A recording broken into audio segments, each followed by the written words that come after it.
ദൈവവചനം പഠിക്കുവാനായിട്ട് സ്തുതിക്കുന്നു.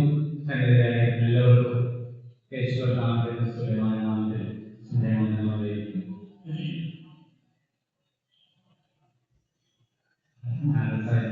പറയുമ്പോൾ തന്നെ നമുക്ക് ആവേശമാണ്, നമ്മെ ഉത്തേജിപ്പിക്കുന്ന, നമ്മുടെ ഒരു തീ കത്തിക്കുന്ന എപ്പോഴും പറയുന്നതാണ്. ഞാൻ സാഹിത്യത്തിൽ ഒരു പാട്ട് പാടിയുള്ളത് നമുക്ക് ഒരു വചനം കേട്ടതുപോലെ ഒരു പ്രസംഗം കേട്ടതിന് അതിനേക്കാൾ നമ്മുടെ ആത്മാവിന് തീ കൊടുക്കുന്ന ഗീതങ്ങളാണ്, ഗാനങ്ങളാണ് നമുക്ക് രചിച്ചിട്ടുള്ളത്. അപ്പോൾ ആ പാട്ടുകളൊക്കെ പാടുമ്പോൾ എൻ്റെ മനസ്സിലേക്ക് താൻ ജർമ്മനിയിലേക്ക് നമ്മുടെ നാട്ടിൽ വന്ന് മലയാളം പഠിച്ചതും വാദമിഷൻ വിട്ട് പ്രകടന സമൂഹത്തിലേക്ക് വിശ്വാസസത്യങ്ങൾ ഇവിടെ വന്നതിന് ശേഷമാണ് മനസ്സിലായത്. അങ്ങനെ മനസ്സിലാക്കിയത് കൊണ്ട് വിശ്വാസസത്യങ്ങൾ ഗ്രഹിച്ച് അതിനുവേണ്ടി അത് വിശ്വാസകാലം, നീതീകരണം, സ്നാനം, വേർപാട് മുതലായ സത്യങ്ങൾ മനസ്സിലാക്കി അതിനുവേണ്ടി നിലകൊണ്ടത് കൊണ്ടാണ് തനിക്ക് മാണിക്കുളത്തുള്ള ആ പാലസ്, ആ ബംഗ്ലാവ് തനിക്ക് വിടേണ്ടതായിട്ട് തോന്നുന്നു. നമ്മുടെ മാണിക്കുളത്തുള്ള സമാധാനം തൊട്ട് മുമ്പിലാണ്, തൊട്ട് മേലാണ് ബംഗ്ലാവ് ഇപ്പോഴുണ്ട് അവിടെ. ആ ബംഗ്ലാവ് വിട്ട് താൻ എവിടേക്ക് പോകുന്നറിയാതെ ഒരു കാലഘട്ടം യാത്ര ചെയ്തപ്പോൾ നമ്മളത് വന്നതാണ്. അതൊക്കെ ഓർക്കുമ്പോ നമ്മൾ പാട്ട് പാടുമ്പോൾ അത് വല്ലാതൊരു ആവേശമാണ്. അവരൊക്കെ വെട്ടിത്തെളിച്ച മഴയിലാണ് നമ്മൾ നിൽക്കുന്നത് എന്നോർമ്മ സ്ഥിതി. 9-ാം അധ്യായത്തിലേക്ക് വരികയാണ്. 8 വരെയുള്ള അധ്യായങ്ങളിൽ നമ്മുടെ നീതീകരണത്തിന്റെ സംരക്ഷണം മുതലായ വളരെ പ്രധാനപ്പെട്ട ചില കാര്യങ്ങൾ നമ്മൾ ഗഹനമായി തന്നെ കഥാവ് അംഗീകരണത്തിനനുസരിച്ച് ചിന്തിക്കാനായിട്ട് ഇടയായിരുന്നു. ഈ 8-ാം അധ്യായം അവസാനിക്കുമ്പോഴേക്കും യഹൂദന്മാരുടെ മനസ്സിൽ അല്ലെങ്കിൽ യഹൂദന്മാർ ചോദിക്കുന്ന ഒരു ചോദ്യമുണ്ട്. നമ്മൾ പറഞ്ഞല്ലോ, ഈ റോമാലേഖന കോടതിയില് വാദപ്രതിവാദം പോലെയാണ്. ഒരു ആശയം അവതരിപ്പിച്ച് കഴിയുമ്പോൾ ആ ആശയത്തോടുള്ള വിയോജിപ്പ് അല്ലെങ്കിൽ ലോജിക്കലായിട്ടുള്ള യുക്തിബദ്ധമായ ചില ചോദ്യങ്ങൾ ഉണ്ടാകും. ആ ചോദ്യത്തിനുള്ള ഉത്തരമാണ് അടുത്ത ഭാഗത്ത് അപ്പോസ്തലൻ പറയുന്നത്. അപ്പോ ഈ നമ്മൾ കണ്ടല്ലോ, നീതീകരണത്തിന്റെ സുരക്ഷ, നീതീകരണത്തിന്റെ സംരക്ഷണം, പ്രശ്നം നീതീകരണത്തിന്റെ സംരക്ഷണം എന്ന ഭാഗം നമ്മൾ കണ്ടു. ഏതിൽ നിന്നല്ല നമുക്ക് സ്വാതന്ത്ര്യം കിട്ടി? 6-ാം അധ്യായത്തിൽ പാപത്തിൽ നിന്ന് സ്വാതന്ത്ര്യം, 7-ാം അധ്യായത്തിൽ ന്യായപ്രമാണത്തിൽ നിന്ന് സ്വാതന്ത്ര്യം, 8-ാം അധ്യായത്തിൽ ജഡത്തിൽ നിന്നുള്ള സ്വാതന്ത്ര്യം. അപ്പോ ഈ 7-ാം അധ്യായത്തിൽ പറഞ്ഞത് ന്യായപ്രമാണത്തിൽ നിന്നും കിട്ടി സ്വാതന്ത്ര്യം കിട്ടി. അപ്പൊ ജഡത്തിൽ നിന്നും സ്വാതന്ത്ര്യം കിട്ടിയതും ഈ ന്യായപ്രമാണവുമായി ബന്ധപ്പെട്ടതാണ്. അത് 8-ാം അധ്യായം 8-ാം അധ്യായത്തിൽ പറഞ്ഞു വരുന്നതിനെല്ലാം അതുണ്ട്. 4-ാമത്തെ വാക്യത്തിലുണ്ട്, 1-ാമത്തെ വാക്യത്തിലുണ്ട്. പാപത്തിന്റെയും മരണത്തിന്റെയും പ്രമാണത്തിൽ നിന്ന് ജീവന്റെ ആത്മാവിന്റെ പ്രമാണം എനിക്ക് സ്വാതന്ത്ര്യം നൽകിയിരിക്കുന്നു. ആകയാൽ ജഡത്തെ അല്ല ആത്മാവിനെ അത്ര അനുസരിച്ച് നടക്കുന്ന നമ്മിൽ പറഞ്ഞു ന്യായപ്രമാണത്തിന്റെ നീതി നിവൃത്തിയാകേണ്ടതിന് തന്നെ. അവൻ എന്ത് വേണ്ട? ന്യായപ്രമാണം വേണ്ട. അവൻ ന്യായപ്രമാണം വേണ്ട എന്ന് പറയുമ്പോൾ അവിടെ ചോദ്യം വരും. എന്താണ് ചോദ്യം? ന്യായപ്രമാണം ഇല്ലെങ്കിൽ പിന്നെ ആരില്ല? യഹൂദന്മാരില്ല, യഹൂദനില്ല, ഇസ്രായേലില്ല. ഇസ്രായേലിന്റെ അടിസ്ഥാന പ്രമാണമാണ്, ധർമ്മശാസ്ത്ര ഗ്രന്ഥമാണത് ന്യായപ്രമാണം എന്ന് പറയുന്നത്. ന്യായപ്രമാണം എന്ന് പറയുന്നത്. അപ്പൊ ആ ന്യായപ്രമാണം വേണ്ട, ന്യായപ്രമാണത്തിനുള്ള സ്വാതന്ത്ര്യം എന്ന് പറയുമ്പോൾ, ഇനി ന്യായപ്രമാണം ഇല്ലെന്ന് പറയുമ്പോൾ ചോദ്യം വരികയാണ്. അങ്ങനെയാണെങ്കിൽ ഇസ്രായേലിന് ഇനി എന്താണ് ഭാവി? ഇസ്രായേലിനെ സംബന്ധിച്ച് ദൈവത്തിന്റെ പ്ലാൻ എന്താണ്, പദ്ധതി എന്താണെന്നുള്ള ചോദ്യമാണ് ഇതിൽ വരുന്നത്. ആ ചോദ്യം 9-ാം അധ്യായത്തിൽ കാണുന്നില്ലെങ്കിൽ ആ ചോദ്യം 11-ാം അധ്യായത്തിലുണ്ട്. ആ വിഷയം ആരംഭിക്കുന്നത് 9-ാം അധ്യായത്തിൽ ആണെങ്കിലും ചോദ്യം വരുന്നത് 11-ാം അധ്യായത്തിൽ. അപ്പൊ ഈ 3 അധ്യായം 9, 10, 11 അധ്യായങ്ങൾ ഈ പറയുന്ന ചോദ്യത്തിനുള്ള ഉത്തരമാണ്.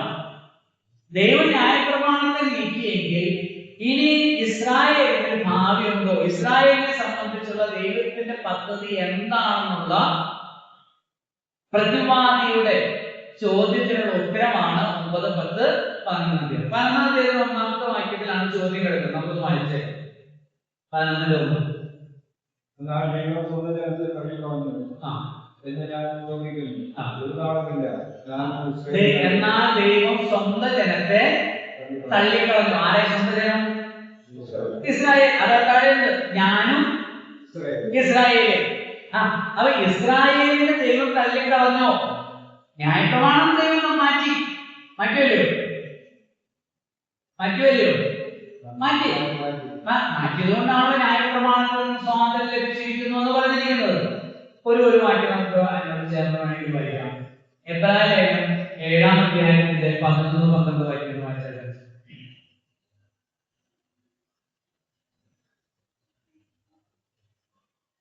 എന്നാലും നിങ്ങൾ ഓരോരുത്തരും പ്രത്യാശയുടെ പൂർണ്ണനിശ്ചയം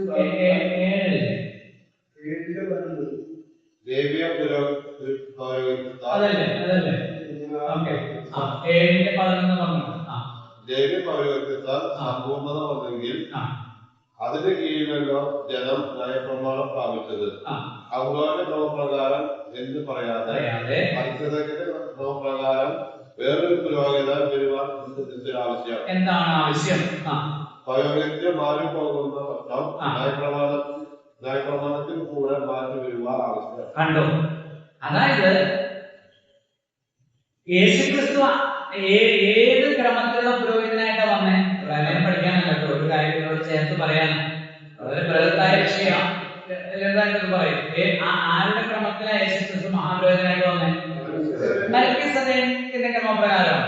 അപ്പൊ യേശുക്രിസ്തു മൽക്കീസദേക്കിന്റെ ക്രമപ്രകാരം വന്ന് ഒരു പൗരോഹിത്യം സ്ഥാപിച്ചുവെങ്കിൽ ലേവ്യ പൗരോഹിത്യം അഹരോന്റെ ക്രമപ്രകാരമുള്ള പൗരോഹിത്യത്തിന് എന്ത് വന്നു?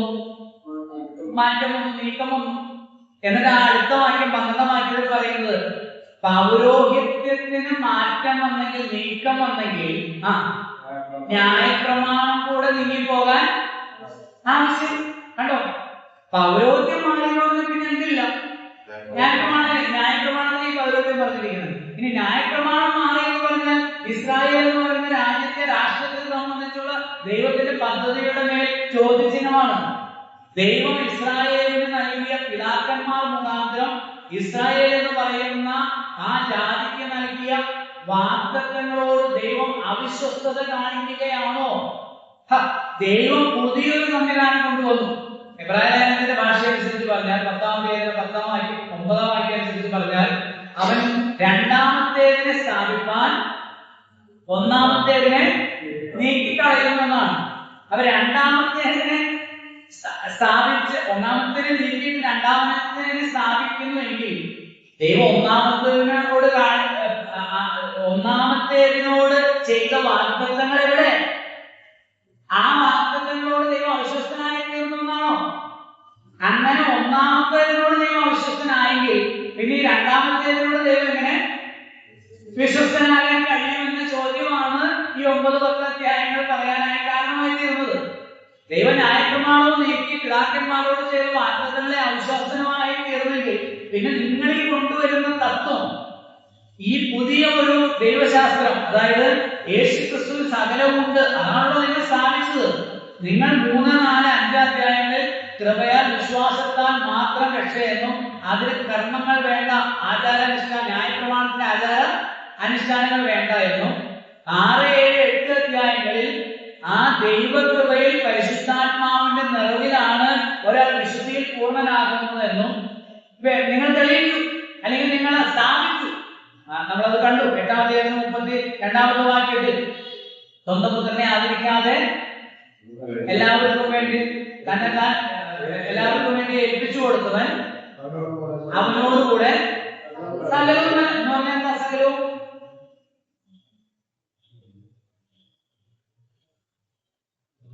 സകലവും പറഞ്ഞു. സകലം നമുക്ക് നീതീകരണത്തോടുകൂടെ വിശുദ്ധീകരണവും തേജസ്കരണവും. അത് അടുത്ത വാക്യത്തിലുണ്ടല്ലോ, അടുത്ത വാക്യങ്ങളിലുണ്ട്. ക്രിസ്തുയേശു മരിച്ചവൻ 34 ക്രിസ്തുയേശു 33 എന്താണ്? ദൈവം തെരഞ്ഞെടുത്തവരെ ആർ കുറ്റം ചുമത്തും? നീതീകരിക്കുന്ന ദൈവം ആർ ശിക്ഷ വിധിക്കും. എന്നിട്ടാണ് പറഞ്ഞത് ക്രിസ്തുയേശു മരിച്ചിട്ട് ഉയർത്തെഴുന്നേറ്റവൻ അവൻ പിതാവിന്റെ വലത്തുഭാഗത്ത് നമുക്ക് വേണ്ടി, ദൈവത്തിന്റെ വലത്തുഭാഗത്ത് നമുക്ക് വേണ്ടി പക്ഷപാതം ചെയ്യുന്നു, മാധ്യസ്ഥം ചെയ്യുന്നു എന്നാണ് യേശുവകളിൽ. മാധ്യസ്ഥം ചെയ്യുന്നു നമുക്ക് വേണ്ടി എന്ന് പറഞ്ഞാൽ നമ്മുടെ നീതീകരണവും വിശുദ്ധീകരണവും തേജസ്കരണവും ഉറപ്പുള്ളതാണെന്നാണ് പറയുന്നത്. എന്ന് പറഞ്ഞാൽ ദേഹത്തിന്റെയും ദേഹിയുടെയും ആത്മാവിന്റെ രക്ഷ സുനിശ്ചിതവും സുഭദ്രവുമാണ് എന്ന് പറയുമ്പോൾ ന്യായപ്രമാണവും ബേക്കാറാണെന്നാണ്, ന്യായപ്രമാണം ആവശ്യമില്ലെന്നാണ്. അതവിടെ 8:3 ജഡത്താലുള്ള ബലഹീനതയിൽ നിന്ന് ന്യായപ്രമാണത്തിന് കഴിയാനതിന്. ന്യായപ്രമാണം നല്ലതും നീതിയുക്തവും വിശുദ്ധവുമാണ്. പക്ഷെ എന്നെ നീതിമാനും നല്ലവരും വിശുദ്ധനാക്കാൻ ന്യായപ്രമാണത്തിന് കഴിയുന്നില്ല. അപ്പൊ ആ നിങ്ങൾ പറയുന്ന ഈ പുതിയ തത്വം ഞങ്ങൾ അംഗീകരിച്ചു. ന്യായപ്രമാണവാദികളെ, യഹൂദമതവാദികൾ പറയുന്നത് അത് അംഗീകരിച്ചു. വിശ്വാസത്താലുള്ള നീതീകരണവും കൃപയാൽ പരിശുദ്ധാത്മാവിനാലുള്ള വിശുദ്ധീകരണവും തേജസ്കരണവും എല്ലാം ഞങ്ങൾ അംഗീകരിച്ചു. പക്ഷെ ഇസ്രായേലിനോട് പിതാക്കന്മാർ വാഗ്ദാനം ചെയ്ത വാഗ്ദത്തങ്ങൾ എവിടെ അതിനെന്ത് സംഭവിക്കും? അതിനുള്ള ഉത്തരമാണ് 9, 10, 11. അപ്പോൾ 9-ാം അധ്യായത്തിലേക്ക് 9-ാം അധ്യായത്തിൽ ഇസ്രായേലിന്റെ ഭൂതകാലം അല്ലെങ്കിൽ ഇസ്രായേലിന്റെ പഴയ പ്രൗഢി എന്ന് വേണമെങ്കിൽ ഇസ്രായേലിന്റെ 9-ാം അധ്യായം ഈ പോർഷന്റെ 3ആയിട്ട് നമ്മൾ തിരിക്കുക. 5ാമത്തെ പ്രധാന ഹെഡിങ് ആണ് കേട്ടോ. അഞ്ചാമത്തെ നമ്മുടെ റോമാലേഖന പഠനത്തിലെ 5ാമത്തെ മെയിൻ ഹെഡിങ് ആണ്. അതെന്താണ്? ഇസ്രായേലിനെ കുറിച്ചുള്ള ദൈവിക നിർണയം. Roman letter 5. ഞാൻ ഒന്നുകൂടി പറയാം. ആദ്യത്തെ മുഖവുര, പ്രധാന ഹെഡിങ് 1 മുഖവുര, 2 നീതീകരണത്തിന്റെ അനിവാര്യത, 3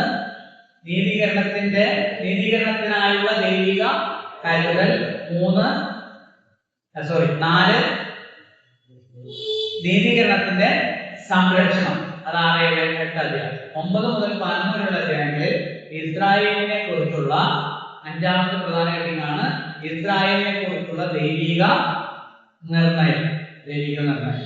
ഔട്ട്ലൈൻ ഞാൻ ഇടാം. നമ്മൾ ഒരു വാട്സാപ്പിൽ ഇടാം. ഔട്ട്ലൈൻ ഇടാം. കൺഫ്യൂഷൻ വരില്ല. കൺഫ്യൂഷൻ തീർക്കണം. ഓക്കെ. ഇസ്രായേലിനെ കുറിച്ചുള്ള ദൈവിക നിർണയം. അതിൽ 1ാമത്തെ പ്രദർശനമാണ്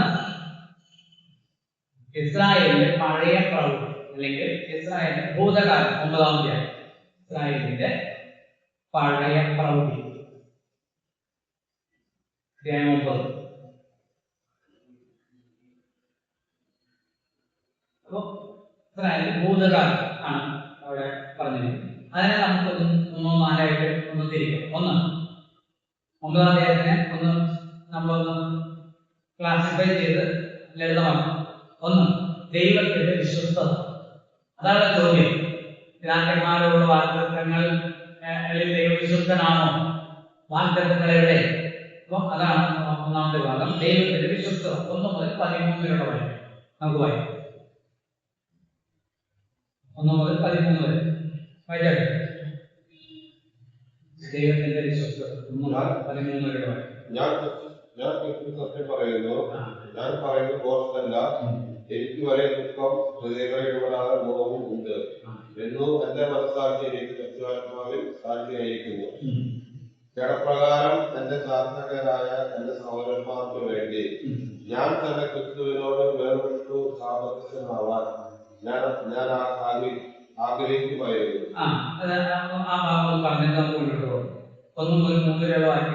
പറയുകയാണ്, ഞാൻ ക്രിസ്തുവിൽ സത്യം പറയും, ഞാൻ പറയുന്നത് പോഷകല്ല, എനിക്ക് വലിയ ദുഃഖവും ഹൃദയത്തിൽ ഇടപെടാതെ നോവുമുണ്ട് എന്ന് എന്റെ മനസാക്ഷി എനിക്ക് പരിശുദ്ധാത്മാവിൽ സാക്ഷിയായിരിക്കുന്നു.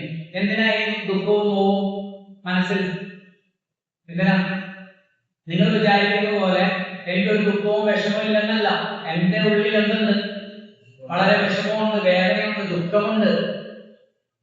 എന്ത് കാര്യത്തിൽ?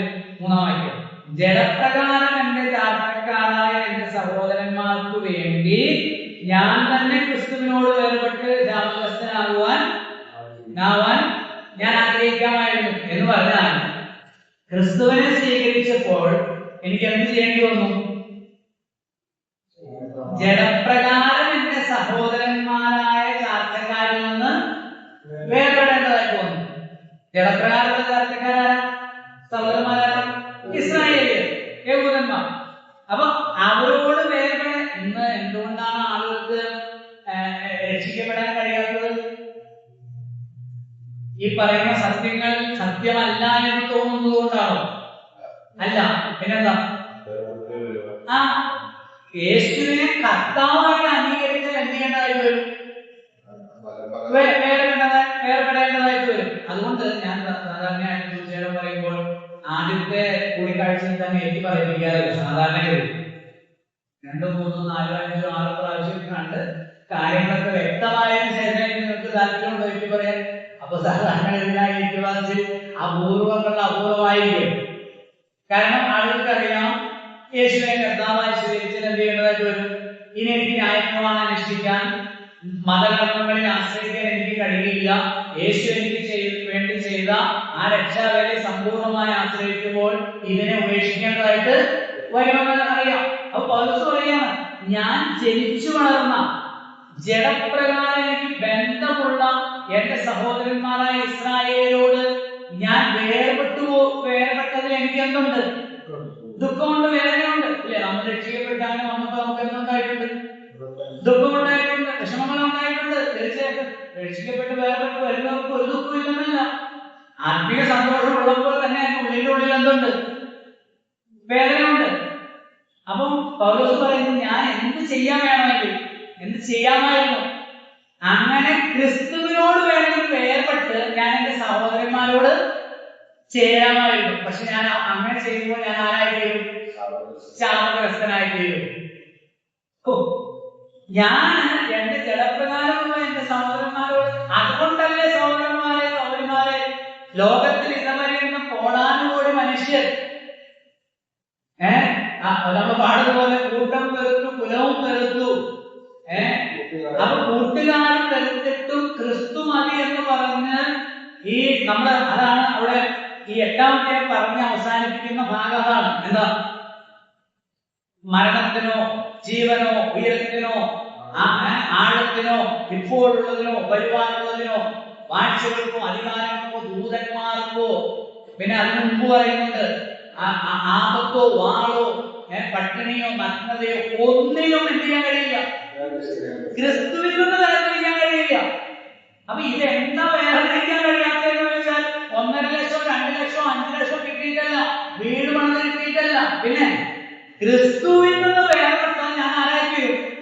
ശാപഗ്രസ്തനായിത്തീരും. ദൈവിക സന്നിധിയിലേക്ക് എനിക്ക് സ്വീകാര്യത ലഭിച്ചത് യേശു ക്രിസ്തുവിൽ കൂടി മാത്രമാണ്. എന്റെ മതത്തിന്റെ ആചാരാനുഷ്ഠാനത്തിൽ കൂടിയല്ല, ന്യായപ്രമാണത്തിൽ കൂടെ ലഭിക്കില്ല എന്നുള്ള തിരിച്ചറിവാണ് സ്വന്തം ജനത്തെ വിട്ട് ക്രിസ്തുവിനോട് ചേരാൻ ഇടയാക്കുന്നത്. അപ്പൊ ഇനി അടുത്ത പ്രശ്നം പറയുന്നത്, പക്ഷേ ഞാൻ വിട്ടുപോകുന്ന ആളുകളുണ്ട് ഇസ്രായേലിൽ, അവരുടെ ഭൂതകാല അല്ലെങ്കിൽ അവരുടെ മഹത്വത്തെ കുറിച്ച് പറയുന്നു. 4 മുതൽ വയ്യ. അവർ ഇസ്രായേലിയർ പുത്രത്വവും തേജസ്സും ദൈവങ്ങളും ന്യായപ്രമാണവും ആരാധനയും വാഗ്ദത്തങ്ങളും അവർക്കുള്ളവർ, പിതാക്കന്മാരും അവർക്കുള്ളവർ തന്നെ. ജഡപ്രകാരം ക്രിസ്തു അവരിൽ നിന്നല്ലോ ഉത്ഭവിച്ചത്. അവൻ സർവ്വത്തിനും മീതെ ദൈവമായി എന്നേക്കും വാഴ്ത്തപ്പെട്ടവൻ ആമേൻ. അതായത് ഇസ്രായേലിന്റെ ഭൂതകാലം, അതായത് ഇസ്രായേൽ എന്ന് പറയുന്നത് ദൈവം തെരഞ്ഞെടുത്ത ഒരു ജനമാണ്. അതാണ് പറഞ്ഞു വയ്ക്കുന്നത്.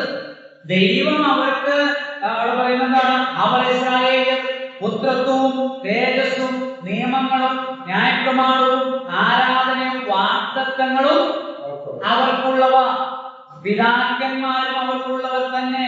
ജഡപ്രകാരവും ക്രിസ്തുവും അവരിൽ നിന്നല്ലോ ഉത്ഭവിച്ചവൻ. അപ്പം എല്ലാ ദൈവിക വാഗ്ദത്തങ്ങളും നിയമങ്ങളും അല്ലെങ്കിൽ ദൈവത്തിന്റെ എല്ലാ മാർഗങ്ങളും ലോകത്തിലേക്ക് കൊണ്ടുവന്നത് ആരിൽ കൂടിയ ദൈവം? ദൈവത്തിന്റെ തേജസ് കൊണ്ട് അല്ലെങ്കിൽ ദൈവികമായ വെളിപ്പാടുകൾ ലഭിച്ചത് എല്ലാം ഇസ്രായേൽ വഴിയാണ്. എന്നിട്ട് ഒടുവിൽ പറയുന്നതാണ് എന്റെ കാതലായ കാര്യം. എന്ത്? ക്രിസ്തുവും അവരിൽ നിന്നല്ലോ ഉത്ഭവിച്ചത്.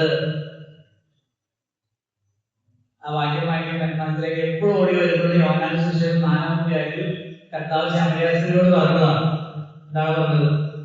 അവർ തമ്മിലുള്ള ആ സംഭാഷണങ്ങളുടെ ഒടുവില് കർത്താവ് പറയുന്നുണ്ട്, ഒടുവിലല്ല, തുടക്കത്തിൽ ആ സ്ത്രീ പറയുന്നുണ്ട്, നിങ്ങൾ യെരൂശലേം ഞങ്ങൾ ഈ മലയിലും നിങ്ങൾ യെരൂശലേമിലും ആരാധിക്കുന്നു. അവ കർത്താവ് പറഞ്ഞു, ഈ മലയിലുമല്ല യെരൂശലേമിലുമല്ല ദൈവത്തെ ആരാധിക്കുന്നവർ ആത്മാവിലും സത്യത്തിലും ആരാധിക്കുന്നു എന്ന് കർത്താവ് പറയുകയാണ്. രക്ഷ രക്ഷ യഹൂദന്മാരുടെ ഇടയിൽ നിന്നല്ലോ വരുന്നത്, നിങ്ങളുടെ ഇടയിൽ നിന്നല്ല. നിങ്ങളല്ല ഈ ന്യായപ്രമാണത്തിന്റെ പറഞ്ഞ അവരോട് പറഞ്ഞതിന്റെ സാരാംശം എന്നാണ്. അതായത് ന്യായപ്രമാണവും വാഗ്ദത്തവും പ്രമാണങ്ങൾ നിങ്ങൾക്കല്ല, ശമര്യരായ നിങ്ങൾക്കല്ല. പിന്നെ എവിടെ നിന്നത്? യഹൂദന്മാരുടെ ഇടയിൽ നിന്നാണ്. യഹൂദന്മാർക്ക് കൊടുത്തത്. അതുകൊണ്ട് രക്ഷ വരുന്ന എവിടെ നിന്നാണ്? യഹൂദന്മാരുടെ ഇടയിൽ നിന്നാണെന്ന് പറഞ്ഞാൽ മശിഹ വരുന്നത്, രക്ഷകൻ വരുന്നത് എവിടെന്നാണ്? യഹൂദന്മാരുടെ ഇടയിൽ നിന്ന്. അതെവിടെ പറഞ്ഞത്? ക്രിസ്തുവും അവരിൽ നിന്നല്ലോ ഉത്ഭവിച്ചത്. അപ്പൊ അവര് ഒരു സംശയമില്ല, ചോദ്യം ചോദിക്കുന്നവരോട് പൗലോസ് പറയുന്നത്, നിങ്ങളുടെ ചോദ്യങ്ങൾ ന്യായമാണ്. പിതാക്കന്മാർ അവർക്കുള്ളതാണ്. ന്യായപ്രമാണവും വാഗ്ദത്തങ്ങളും നിയമങ്ങളും എല്ലാം അവർക്കുള്ളതാണ്. അവരിൽ നിന്നാണ് ക്രിസ്തു ഉത്ഭവിച്ചത്. അവര് ശ്രേഷ്ഠമായ ഒരു ജനമാണ്, തിരഞ്ഞെടുക്കപ്പെട്ടവരാണ്, ഒരു സംശയവും ഇല്ല. പക്ഷെ ഒരു കാര്യമുണ്ട്. അടുത്ത വാക്യം 6.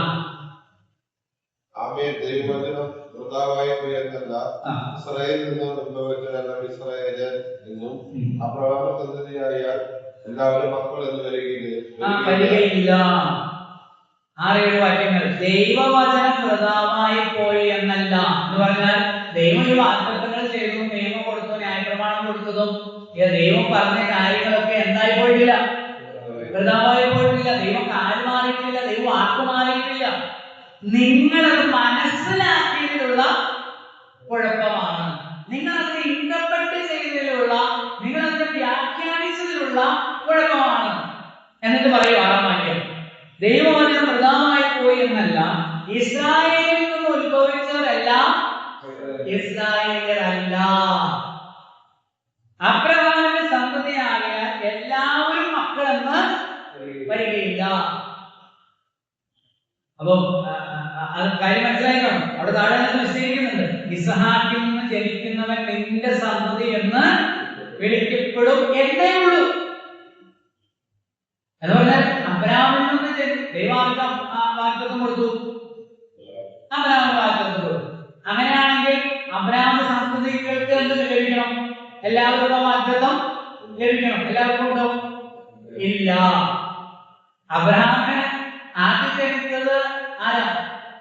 ഇസ്മായേല്. ദൈവം പറഞ്ഞു എന്താ? ദാസിയുടെ മകൻ.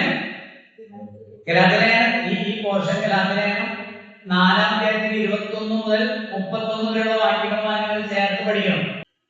ഗലാത്യലേഖനം 4-21 മുതലുള്ള വാക്യം. ന്യായപ്രമാണത്തിന് കീഴിൽ ഇരിപ്പാനിച്ചിട്ടുള്ളവരെ, നിങ്ങൾ ന്യായപ്രമാണം കേൾക്കുന്നില്ലയോ? എന്നോട് പറയുക, അബ്രഹാമിന് 2 പുത്രന്മാരുണ്ടായിരുന്നു. ഒരുവൻ ദാസി പ്രസവിച്ചവൻ, ഒരുവൻ സ്വതന്ത്ര പ്രസവിച്ചവൻ എന്നിരിക്കുന്നുവല്ലോ. ദാസിയുടെ മകൻ ജഡപ്രകാരവും സ്വതന്ത്രയുടെ മകനോ വാഗ്ദത്തപ്രകാരവും ജനിച്ചിരുന്നു. അതിന്റെ 28-ാം വാക്യം, നാമോ സഹോദരന്മാരെ ഇസ്ഹാക്കിനെ പോലെ വാഗ്ദത്തത്താൽ ജനിച്ച മക്കളാകുന്നു. എന്നാൽ അന്ന് ജഡപ്രകാരം ജനിച്ചവൻ ആത്മപ്രകാരം ജനിച്ചവനെ ഉപദ്രവിച്ചതുപോലെ ഇന്നും കാണുന്നു. തിരുവെടുത്തോ എന്ന് പറയുന്നു, ദാസിയെയും മകനെയും പുറത്താക്കി കളക. ദാസിയുടെ മകൻ സ്വതന്ത്രയുടെ മകനോട് കൂടെ ആരാ അവകാശി? വാഗ്ദത്തങ്ങളുടെ അവകാശിയാണ് സ്വതന്ത്രയുടെ മകൻ, അല്ലെങ്കിൽ വാഗ്ദത്തത്താൽ ജനിച്ചവൻ. അതാണ് ഇസ്ഹാക്ക്. ഇസ്മായിലിനെ കുറിച്ച് അവിടെ എഴുതിയിരിക്കുന്നത് ജഡപ്രകാരം ജനിച്ചവൻ, വാഗ്ദത്ത പ്രകാരം ജനിച്ചവനെ. അപ്പൊ ഇസ്മായിൽ ആരാ? ജഡപ്രകാരം ജനിച്ചത്. അപ്പൊ ഞാൻ ചോദിക്കുക, അതിന്റെ അർത്ഥം ഇസ്ഹാഖും ജഡപ്രകാരം അല്ലേ ജനിച്ചത്? ജഡത്തിലല്ലേ ജനിച്ചത്? രണ്ടുപേരും സ്ത്രീ പുരുഷ സംസർഗത്തിൽ കൂടെയാണ് ഇസ്മായിലും ഇസ്ഹാഖും ജനിച്ചത്. പക്ഷെ ഒരു വ്യത്യാസമുണ്ട്. അതെന്താ? ഒന്ന് മനുഷ്യന്റെ ജൈവികമായ താല്പര്യത്തിൽ, ഉദ്ദേശത്തിൽ, പദ്ധതിയിൽ ജനിച്ചതാണ്. ആര്? ഇസ്മായിൽ. എന്നാൽ മറ്റൊന്ന് സമ്പൂർണമായും സാധ്യതയില്ലാത്തയിടത്ത്, അവിടെ നമ്മൾ ഈ റോമാലേഖനത്തിൽ തന്നെ നമ്മൾ ശ്രദ്ധിച്ചു കാണാൻ, ആശയ്ക്ക് വിരോധമായ ആശയോടെ തന്റെ ശരീരം നിർജീവമായപ്പോഴും തന്റെ ഭാര്യയുടെ ഗർഭപാത്രം നിർജീവമായിരുന്നിട്ടും ആശയ്ക്ക് വിരോധമായ ആശയോടെ വിശ്വസിച്ചു. സാധ്യതയില്ലാതിരുന്നിട്ടും ദൈവത്തിന്റെ വാഗ്ദത്തങ്ങളിൽ അവിശ്വസിക്കാതെ, സംശയിക്കാതെ, വിശ്വാസത്തിൽ ശക്തിപ്പെടും. അങ്ങനെ മനസ്സിലാണ് ആര്? വാഗ്ദത്തപ്രകാരം ലഭിച്ചു. ആ ആളാണ് ആര്? സന്തതി. എല്ലാവരും ആരല്ല? സന്തതികളല്ല. എല്ലാവരും ആണെന്ന് വന്നാൽ ഇസ്മായേലുമാകണം. ഇസ്ഹാക്കിന് ശേഷം ജനിച്ച ധാരാളം പുത്രിപുത്രന്മാരുണ്ട്, ഇല്ലേ? അബ്രഹാമിനുണ്ട്. അവരൊക്കെ ആരാണ്? സന്തതികളാണ്, അവകാശികളാണ്. അവർ അവകാശികൾ അല്ല. ഇനി താഴേക്ക് പോകണം. റോമാലേഖനം 9 താഴേക്ക് പോകും. ഉദ്ദേശിച്ച പോലെ പോകുന്നില്ല. ചിരി പോകും. എന്നേ ഉള്ളൂ. നിങ്ങൾ വിചാരിക്കുന്ന പോലെയല്ല. എന്ന് പറഞ്ഞാൽ എല്ലാവരും അല്ല, ഇതേ ഉള്ളൂ, ഇത്രയേ ഉള്ളൂ. നിങ്ങൾ വ്യാഖ്യാനിച്ചതിന് വഷളാക്കുന്ന എല്ലാവരും ഇല്ലെന്നാണ് അതിന്റെ അർത്ഥം. ഓക്കെ, അതിന്റെ അർത്ഥം പ്രകാരം ജനിച്ച മക്കളല്ല ദൈവത്തിന്റെ മക്കൾ, പ്രകാരം ജനിച്ച മക്കളെ ഈ സമയത്തേക്ക് ഞാൻ വരും, അപ്പോൾ സാറയ്ക്ക് മകനുണ്ടാകും എന്നൊരു വാക്കുവചനം. അത്രയുമല്ല, വിവേകികൾ നമുക്ക് എന്ന ലേഖനത്തിൽ നിർബന്ധിച്ച് കുട്ടികൾ ജനിക്കുകയോ ഗുണമാകട്ടെ ദോഷമാകട്ടെ പ്രവർത്തിക്കുകയോ ചെയ്യുന്നില്ല. ജനറ്റും പ്രകാരമുള്ള ദൈവനിർണയം പ്രവൃത്തികൾ നിമിത്തമല്ല, വിളിച്ചവരുടെ ഇഷ്ടം നിമിത്തം തന്നെ വരേണ്ടതിനും മൂന്നവൻ ഇവരെ സേവിക്കുന്നതിന് അവളോട് അറിയിച്ചത്. ഞാൻ യാക്കോബിനെ സ്നേഹിച്ചു ദേശങ്ങളെ ദോഷിക്കുന്നു, എന്നിവയെ ജീവിക്കുന്നില്ല. അപ്പോ അവിടെ ദൈവത്തിന്റെ വാഗ്ദത്തത്തെ കുറിച്ചാണ്. വാഗ്ദത്തത്തിൽ ദൈവം ആരാണ്? വിശ്വസ്തനാണ്. ദൈവം ഒരു വാക്കും മാറിയിട്ടില്ല, മാറ്റിയിട്ടില്ല. ദൈവം വാഗ്ദത്തത്തിൽ വിശ്വസ്തനാണ്. എല്ലാവരെയും ഉൾക്കൊള്ളാമെന്ന് ദൈവം ചെയ്തിട്ടില്ല, പറഞ്ഞിട്ടില്ല. എന്ന് പറഞ്ഞാൽ ദൈവത്തിന്റെ വാഗ്ദത്തങ്ങളിൽ ഇവിടെ ഈ പോർഷനെ നമ്മൾ ഇങ്ങനെ മനസ്സിലാക്കാം. ഈ കുറ്റം ആരോപിക്കുന്ന ആളുകൾ പറയുന്നത് പോലെ ദൈവം എന്ത് ചെയ്തിട്ടില്ല? വാഗ്ദത്തത്തിൽ നിന്ന് പിന്നോട്ട് പോയിട്ടില്ല. ദൈവം വാഗ്ദത്തത്തിന് അവിശ്വസ്തനായിട്ടില്ല. എന്നാൽ നിങ്ങൾ ചിന്തിക്കുന്ന മറുഭാഷ്യമാണ് പറയുന്നത്. അതിന്റെ വ്യക്തത വരുത്തിയാണ് അപ്പോസ്തലൻ. നിങ്ങൾ ചിന്തിക്കുന്ന പോലെ എല്ലാവരും സന്തതികൾ അല്ല, അല്ലെങ്കിൽ എല്ലാവരും ദൈവത്തിന്റെ ജനത്തിന്റെ പട്ടികയിൽ വരുന്നില്ല. ഒരു രാഷ്ട്രം എന്ന നിലയിൽ, ആസ് എ പൊളിറ്റിക്കൽ നേഷൻ, ഈ അബ്രാഹ്മിന്റെ സന്തതിയിൽ പിറന്നവരെല്ലാവരും അതിൽ പങ്കാളികളാണ്. മനസ്സിലാക്കണേ? ഒരു രാഷ്ട്രം എന്ന ഒരു ജിയോ പൊളിറ്റിക്കൽ നേഷൻ എന്ന നിലയിൽ അബ്രാഹ്മിന്റെ സന്തതിയിൽ ജനിച്ചവരെല്ലാവരും ആ രാജ്യത്തിന്റെ അവകാശികളാണ്, അതിൽ പങ്കാളികളാണ്, അതിൽ ഉൾക്കൊള്ളുന്നവരാണ്. പക്ഷെ ദൈവത്തിന്റെ വാഗ്ദത്തത്തിൽ ആരെ ഉൾപ്പെടുന്നുള്ളൂ? ദൈവത്തിന്റെ പദ്ധതിയിൽ ഉൾപ്പെടുന്നത് ഈ വാഗ്ദത്തത്തിൽ വിശ്വസിച്ച് ആശ്രയിക്കുന്നവർ മാത്രമാണ്. അപ്പൊ നമുക്ക് അതിനെ എങ്ങനെ മനസ്സിലാക്കാം? There is a political nation called Israel and also a spiritual nation. ഒരു ആത്മീയ ഇസ്രായേലുണ്ട്, ഒരു ഭൗതിക ഇസ്രായേലും ഉണ്ട്.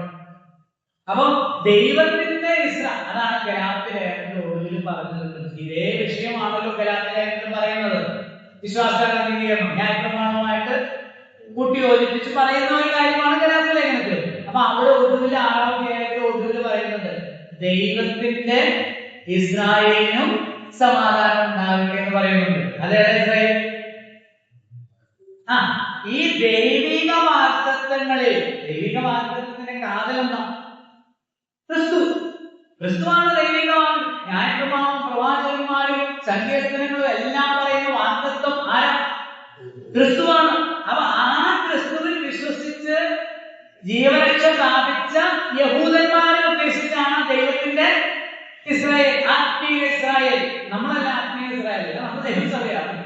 ആ ദൈവസഭയിലേക്ക് യഹൂദന്മാരിൽ നിന്നുള്ള ആളുകളെ, വിശ്വസിച്ച ആളുകളെ ദൈവം കൂട്ടിച്ചേർത്തു. അതിനുദ്ദേശിച്ചാണ് ദൈവത്തിന്റെ ഇസ്രായേലിന് സമാധാനം ഉണ്ടാകട്ടെ എന്ന് അപ്പോസ്തലൻ പറയുന്നത്. അപ്പൊ ഇത് വേർതിരിച്ച് അവർക്ക് മനസ്സിലാക്കി കൊടുക്കുകയാണ് 80 പേര്. എല്ലാവരും ആരല്ല, ആ ദൈവത്തിന്റെ പദ്ധതിയിൽപ്പെട്ട അല്ലെങ്കിൽ ദൈവത്തിന്റെ ജനമല്ല, സമ്പത്തി അല്ല. വാഗ്ദത്തങ്ങളിൽ, ദൈവിക വാഗ്ദത്തങ്ങളിൽ സമ്പൂർണമായി വിശ്വസിച്ച് ആശ്രയിക്കുന്നവരാണ്. അപ്പൊ അതിൽ തിരഞ്ഞെടുപ്പും കൂടെ ഉണ്ടെന്നാ പറഞ്ഞു വെക്കുന്നത്. കുട്ടികൾ തിരക്കിയോ ഗുണമാകട്ടെ ദോഷമാകട്ടെ പ്രവർത്തിക്കുകയോ ചെയ്യും മുമ്പേ തെരഞ്ഞെടുപ്പിൻ പ്രകാരമുള്ള ദൈവനിർണയം പ്രവർത്തികൾ നിമിത്തമല്ല, പിന്നെ വിളിച്ചവന്റെ ഇഷ്ടപ്രകാരമാകേണ്ടതിന് മൂത്തവൻ ഇളയവനെ സേവിക്കുമെന്ന് ദൈവം ചെയ്തു, വാഗ്ദത്തം ചെയ്തു, കൽപ്പിച്ചു. അതതുപോലെ സംഭവിച്ചു. ദൈവിക വാഗ്ദത്തങ്ങളിലും തെരഞ്ഞെടുപ്പിലുമാണ് കാര്യങ്ങൾ കിടക്കുന്നതെന്നാണ് അവിടെ പറഞ്ഞു വെച്ചത്. അപ്പൊ അടുത്ത ചോദ്യം വന്നു. അടുത്ത ചോദ്യം പ്രധാനമായിട്ട് എന്താണ് ചോദ്യം? ദൈവത്തിന്റെ അനീതിയോ പരിപാടി കാണിക്കുന്നത്. കുട്ടികൾ ശരിക്കോ ഗുണമാവട്ടെ ദോഷമായിട്ട് പ്രവർത്തിക്കുന്നതിന് മുമ്പേ ദൈവം പറഞ്ഞു മൂത്തവനെ ഇളയവനെ. അതായത് ആരായിരിക്കും സന്തതി, ആരായിരിക്കും അവകാശം? യാക്കോബായിരിക്കും. ആരായിരിക്കില്ല? ഏശാവ് ആയിരിക്കില്ല എന്ന് ദൈവം മുന്നേ പറഞ്ഞു. അതാണ് നീതിയല്ലേ, അതൊരു മര്യാദകളല്ലേ. പ്രവർത്തിക്കട്ടെ, ഗുണമാകട്ടെ ദോഷമാകട്ടെ ആരാ നല്ലതെന്ന് നമുക്ക് നോക്കിയിട്ട് വേണ്ടേ ചെയ്യാൻ തെരഞ്ഞെടുക്കാൻ. ന്യായമാണ്.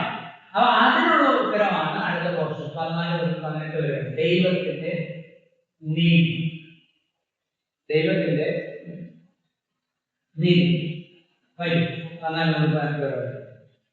ഞാൻ വായിച്ചു. ആകയാൽ നാം എന്ത് പറയുന്നത്? ദൈവത്തിന്റെ പക്കൽ അനീതിയുണ്ടോ? ഒരു നാളുമില്ല. എനിക്ക് കരുണ തോന്നണം എന്നുള്ളവരോട് കരുണ തോന്നുകയും എനിക്ക് കനിവ് തോന്നണം എന്നുള്ളവരോട് കനിവ് തോന്നുകയും ചെയ്യും എന്ന് അവൻ മോശയോട് അരുളി ചെയ്യുന്നു. പുറപ്പാട് 33:19 അവിടെ ഉത്തരം ചെയ്യുന്നത്. 16 അതുകൊണ്ട് ഇച്ഛിക്കുന്നവനാലുമല്ല ഓടുന്നവനാലുമല്ല കരുണ തോന്നുന്ന ദൈവത്താലത്രേ സകലവും സാധിക്കുന്നത്. ഇതിനായിട്ട് തന്നെ ഞാൻ നിർത്തിയിരിക്കുന്നത് നിന്നിൽ എന്റെ ശക്തി കാണിക്കേണ്ടതിനും എന്റെ നാമം സർവഭൂമിയിലും പ്രസ്താവിക്കേണ്ടതിനും തന്നെ എന്ന് തിരുവഴുത്തിൽ ഫറവോനോട് അരുളി ചെയ്യുന്നു. അങ്ങനെ തനിക്ക് മനസ്സുള്ളവനോട് അവൻ കരുണ തോന്നുന്നു, തനിക്ക് മനസ്സുള്ളവരെ അവൻ കഠിനനാക്കുന്നു. ദൈവത്തിന്റെ സ്വാതന്ത്ര്യമുള്ള കാര്യം, ദൈവത്തിന്റെ പരമാധികാരം. നിങ്ങളൊരു വീട് പണിയുന്നു. ഒരിക്കൽ ഞാനായിട്ട് ചെന്നപ്പോ ഒരാളെ എന്നോട് ഈ വിഷയത്തെ സംബന്ധിച്ച് താല്പര്യം, ദൈവം ഉണ്ടെങ്കിൽ ഇങ്ങനെയൊക്കെ സംഭവിക്കുമോ? പുള്ളിക്ക് കുറെ പരാതികൾ, എന്തുകൊണ്ടാണ് നീതി നടക്കുന്നത്, എന്തുകൊണ്ട് അഴിമതികൾ നടക്കുന്നു, എന്തുകൊണ്ട് ഒരുപാട് പ്രശ്നങ്ങളൊക്കെ നടക്കുന്നു, തിന്മ ലോകത്തിൽ എന്തുകൊണ്ട്? അപ്പൊ അതിനുള്ള ഉത്തരങ്ങൾ ഞാൻ പറഞ്ഞു. ഞാൻ ആദ്യം ഒരു ഉദാഹരണം പറയാം. അപ്പൊ അവര് ഒരു പുതിയ വീട്, വലിയൊരു വീട് പണിതുകൊണ്ടിരിക്കും. ഒരു ഷെഡിലാണ് താമസം. ആ ഷെഡിന്റെ വരാന്തയിൽ ഇരുന്നാണ് സംസാരിക്കുന്നത്. റൂമുണ്ട്. ഈ റൂം 3 റൂമുണ്ട് ഈ വീട്. അതായത് 4 റൂമാക്കാനിരുന്നു. ഒരു പറഞ്ഞു അതെന്റെ ഇഷ്ടമല്ല, 3 വേണം 4 വേണം. ഇതിന്റെ അടുക്കള ഏത് ഭാഗത്തോ അവർക്ക് ഈ ദർശനമൊക്കെ നോക്കുന്ന ആളുകളാണ്. പിന്നെ പിന്നെ സ്ഥലത്തേക്കാണ് ഞാൻ ഇപ്പുറത്തെ വശത്തേക്കായിരുന്നു ഈ അടുക്കള, ഇപ്പുറത്തെ സൈഡിൽ. ഇതിന്റെ ദർശനം ഈ വീട് ഇപ്പുറത്തെ വശത്തേക്ക് തിരിച്ചു പണിയാനില്ല. അതൊക്കെ നമ്മൾ പണിയുന്നവരുടെ ഇഷ്ടമല്ലേ? എങ്ങോട്ട് പണിയണം, എവിടേക്ക് പണിയാം, എത്ര റൂം വേണം, റൂമിൽ എത്ര വിസ്താരം വേണം, അതൊക്കെ നമ്മളല്ലേ തീരുമാനിക്കുന്നത്. ഞാൻ പറഞ്ഞു ഇന്ന് ജനിച്ച് നാളെ മരിച്ചു പോകുന്ന നിസാരമായ ആയുസ് മാത്രമുള്ള ഈ ലോകത്തിൽ ഒരു എന്താ പറയുന്നത് ഭാഗതയില്ലാത്ത മനുഷ്യരായ നമ്മൾക്ക് എന്തുണ്ട്? തീരുമാനങ്ങൾ ഉണ്ട്. നമ്മുടേതായ കാര്യങ്ങളിൽ ആത്യന്തികമായ തീരുമാനം നമ്മുടേതാണ്. എങ്കിൽ സർവത്തിന്റെയും ഉടയവനായ ദൈവം സകലവും അവന്റേതാണ്. അതാണ് അടുത്ത വാക്ക് പറയുന്നത്. മനഞ്ഞിരിക്കുന്നത് മനഞ്ഞവനോട് നിനക്ക് എന്നെ ഇങ്ങനെ മെനയാമോ എന്ന് ചോദിക്കാമോ? കളിമണ്ണിന്മേൽ കുശവന് അധികാരമുള്ളതുപോലെ എങ്ങനെ മെനയാൻ കഴിയും? ഞാനത് 8-ാമത്തെ 28-ാം വാക്യം നമ്മൾ 29-ാം വാക്യം വിശദീകരിച്ചപ്പോൾ ഞാനത് പറഞ്ഞു. ദൈവം തെരഞ്ഞെടുക്കുന്നത് ദൈവത്തിന് ഇഷ്ടത്തിലുള്ള കാര്യം. ദൈവത്തോടെ തെരഞ്ഞെടുക്കാൻ ദൈവത്തിന് തോന്നി. അത് മിൻസോദനോട് ദൈവത്തിന് എന്തുണ്ടായി? കരുണ തോന്നിയിട്ട് തന്നെ എന്ത് ചെയ്തു? തെരഞ്ഞെടുത്തു. പിന്നെ മനുഷ്യന്റെ കയ്യിൽ ദൈവം തെരഞ്ഞെടുപ്പ് കൊടുത്തിട്ടുണ്ട്. എനിക്ക് ഇഷ്ടമുണ്ടെങ്കിൽ എന്ത് ചെയ്യണം? തെരഞ്ഞെടുക്കാം. പക്ഷെ ദൈവം തനിക്കായ ഒരു ആളുകൾ എന്ത് ചെയ്തു? തെരഞ്ഞെടുത്തു. നിങ്ങൾ എന്നെ തെരഞ്ഞെടുത്തതല്ല, ഞാൻ നിങ്ങളെ തെരഞ്ഞെടുത്തു. അപ്പൊ ഇതുപോലെ തന്നെ ഇത് ഇവിടെ പറയാൻ കാരണം, ഇസ്രായേലുമായി ബന്ധപ്പെട്ട് പറയാൻ കാരണം എന്താണെന്ന് വെച്ചാൽ, ഇസ്രായേൽ എന്ന പൊളിറ്റിക്കൽ രാഷ്ട്രത്തിനകത്ത് നിന്ന് തനിക്കായിട്ട് ദൈവം കുറെ ചെയ്തു തെരഞ്ഞെടുത്തു. അതല്ല പറയുന്നത്. പൊതുവായിട്ടുള്ള രക്ഷയെ കുറിച്ചുള്ള കാര്യമല്ല അവിടെ പറയുന്നത്. ഒരു കൂട്ടം ആളുകൾ എന്ത് ചെയ്യും? ദൈവം തെരഞ്ഞെടുത്തു. ഇത് നമുക്ക് 19 മുതൽ വായിക്കാം. ദൈവത്തിന്റെ ന്യായം. ഒന്ന്, ദൈവത്തിന്റെ വിശ്വസ്തത 1 മുതൽ 13 വരെ. 14 മുതൽ 18 വരെ ദൈവത്തിന്റെ നീതി. 19 മുതൽ 29 വരെ ദൈവത്തിന്റെ ന്യായം.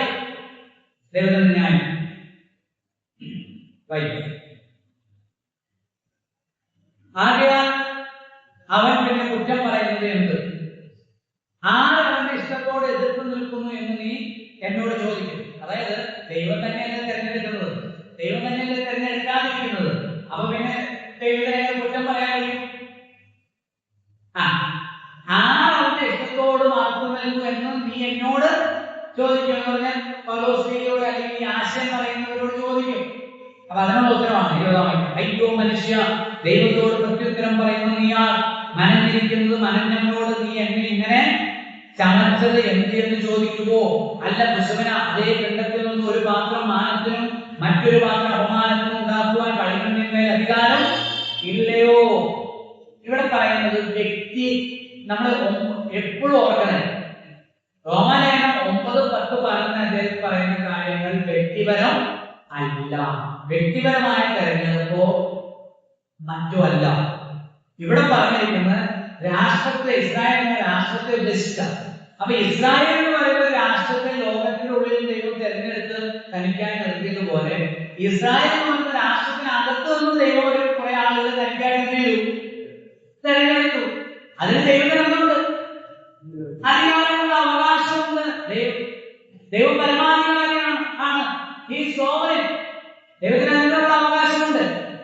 അപ്പൊ അതിന് ദൈവം ന്യായത്തോടുകൂടിയാണ് അത് ചെയ്തതെന്നാണ് അടുത്ത വാക്യങ്ങൾ പറയുന്നത്. 22-ാം വാക്യം.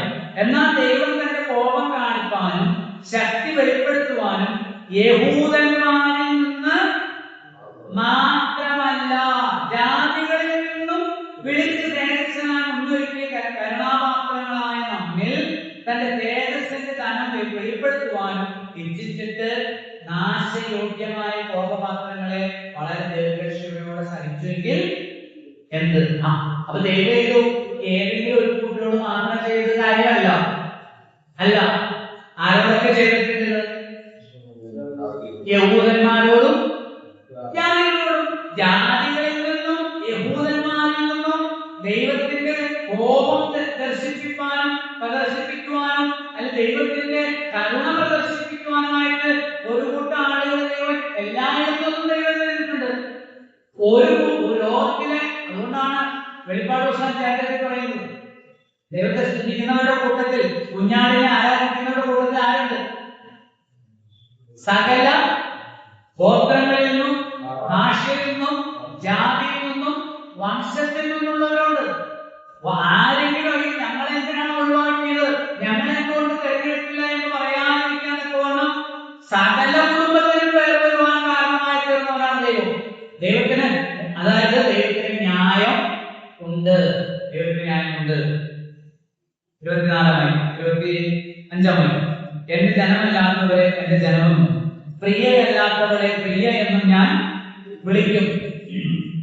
നിങ്ങൾ എന്റെ ജനമല്ല എന്ന് അവരോട് പറഞ്ഞിടത്തിൽ അവർ ജീവനുള്ള ദൈവത്തിന്റെ മക്കൾ എന്ന് വിളിക്കപ്പെടുന്നു. ഹോശേയ പുസ്തകത്തിലും അരുളി ചെയ്യുന്നുവല്ലോ എന്ന് പറഞ്ഞാൽ ജാതികളെ എന്താക്കി തീർക്കും? പ്രിയ മക്കളാക്കി തീർക്കുമെന്നുള്ള വാഗ്ദത്തമാണ്. 27 യെശയ്യാവ് ഇസ്രായേലിനെ കുറിച്ച്, ഇസ്രായേൽ മക്കളുടെ എണ്ണം കടൽക്കരയിലെ മണൽ പോലെ ആയിരുന്നാലും ശേഷിപ്പത്രേ രക്ഷിക്കപ്പെടൂ എന്ന് പറഞ്ഞാൽ എല്ലാവരും രക്ഷിക്കപ്പെടുകയില്ല, അല്ലെങ്കിൽ എല്ലാവരും ദൈവിക വാഗ്ദത്തത്തിൽ പങ്കാളികൾ ആകില്ല. എത്ര അധികം ആളുകളുണ്ടെങ്കിലും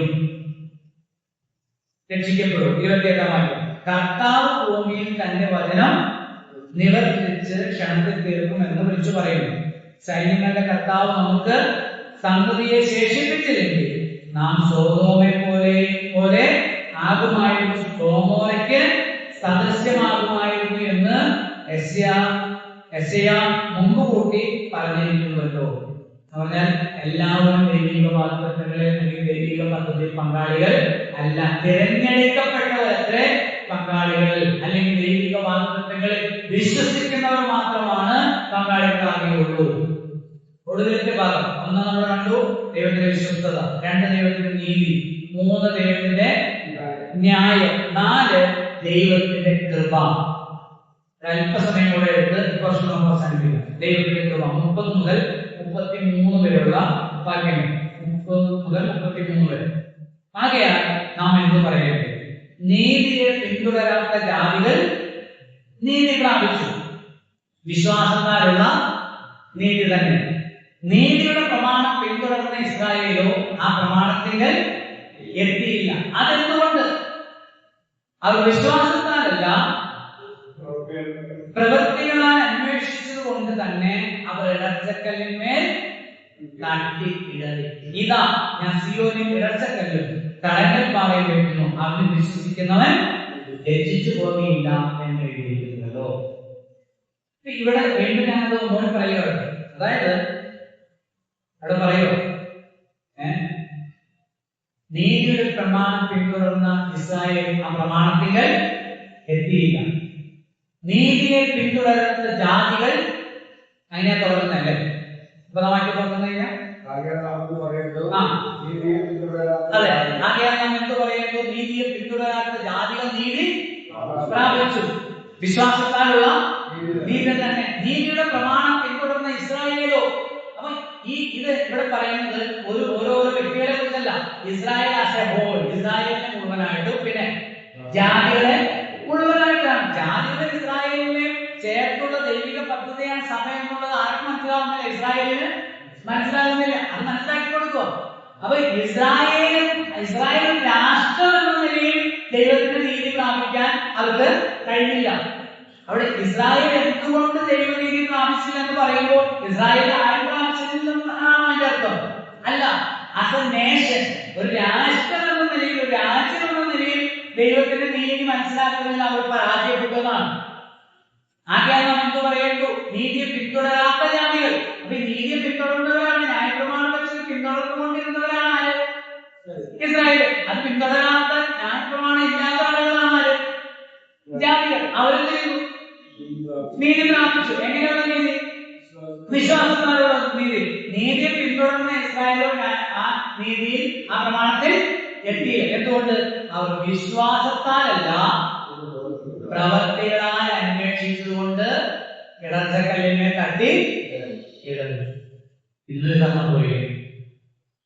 സംഭവിക്കുന്നത് ലോകം യേശു ക്രിസ്തുവിനെ അവരുടേതായ തെറ്റ് നിമിത്തം ആരാക്കി മാറ്റുന്നു? എന്താക്കി മാറ്റുന്നു? ഇടർച്ചക്കല്ലാക്കി മാറ്റുന്നു. സത്യത്തിൽ യേശു ക്രിസ്തു ലോകത്തിൽ ആരാണ്? മൂലക്കല്ലാണ്. അതാണ് യശയ്യാപ്രവാചകന്റെ പുസ്തകത്തിൽ നിന്ന് ഉദ്ധരിച്ചിരിക്കുന്ന വാക്യോട് ഇതാ ഞാൻ സിയോനിൽ ഇടച്ചക്കല്ലും തടങ്കൽമാരെയും ഇവിടെ മൂലക്കല്ല് എന്നുള്ളതുണ്ട്, അതവിടെ മാറ്റിയിരിക്കുക. മൂലക്കല്ല് വിടുന്നു, അവൻ വിശ്വസിക്കുന്നവൻ ഒരു നാളും ലജ്ജിച്ചു പോകില്ല. അത് ആ വാക്ക് ഉദ്ദേശിക്കുന്നത് പത്രോസിനെയാ. രണ്ടാമത്തെ അല്ലെ, ശ്രേഷ്ഠവും മാന്യവുമായ ജീവനുള്ള കല്ലായ അവന്റെ അടുക്കൽ വന്നിട്ട് നിങ്ങളും ജീവനുള്ള കല്ലുകൾ എന്ന പോലെ യേശുക്രിസ്തു മുഖാന്തരം ദൈവത്തിന് ആത്മീയയായി അർപ്പിപ്പാൻ തക്കവണ്ണം വിശുദ്ധ പുരോഹിതമായി പണിയപ്പെടുന്നു. ഇതാ ഞാൻ സിയോനിൽ ഒരു മൂലക്കല്ലിടുന്നു, അവന് വിശ്വസിക്കുന്നവൻ ലജ്ജിച്ചു പോകില്ല. വിശ്വസിക്കുന്നവർക്ക് ആ മാന്യതയുണ്ട്. സ്തോത്രം. അപ്പൊ നമുക്ക് നന്ദി പറയാൻ വകയുണ്ട്. നമ്മൾ ഈ വചനമൊക്കെ പഠിക്കുന്നതിന്റെ ഉദ്ദേശം ഇതെല്ലാം നമ്മുടെ ഹൃദയത്തിൽ ധ്യാനിച്ച് നമ്മൾ ഇതെല്ലാം മനസ്സിലാക്കി അത് നമ്മൾ പ്രായോഗികമാക്കണം, അതിനെ എക്സിക്യൂട്ട് ചെയ്യണം. എവിടെ? സ്തോത്രം ചെയ്യുമ്പോ, ചിന്ത പറയുമ്പോ, അല്ലെ, നമുക്കൊരു അവസരം ഒരു 10 മിനിറ്റ് സംസാരിക്കുമ്പോ ഇതിനെല്ലാം ചേർത്ത് ഒരു തിയോളജിക്കലായിട്ട് ബേസ് വെച്ച് വേണം ചെയ്യാൻ പറയാൻ. നിങ്ങൾ നമ്മെല്ലാവരും അനുഗ്രഹിക്കട്ടെ. നമുക്ക് ലഭിച്ച ആ വലിയ രക്ഷ അത് ദൈവത്തിന്റെ കൃപയാലും നിത്യതയിൽ ദൈവം നമ്മെ തെരഞ്ഞെടുക്കലാലുമാണ് എന്ന് ഓർത്തുകൊണ്ട് ആ നീതിയെ പ്രദർശിപ്പിച്ചുകൊണ്ട് ലോകം ചെയ്യുവാൻ എല്ലാവരും സഹായിക്കട്ടെ.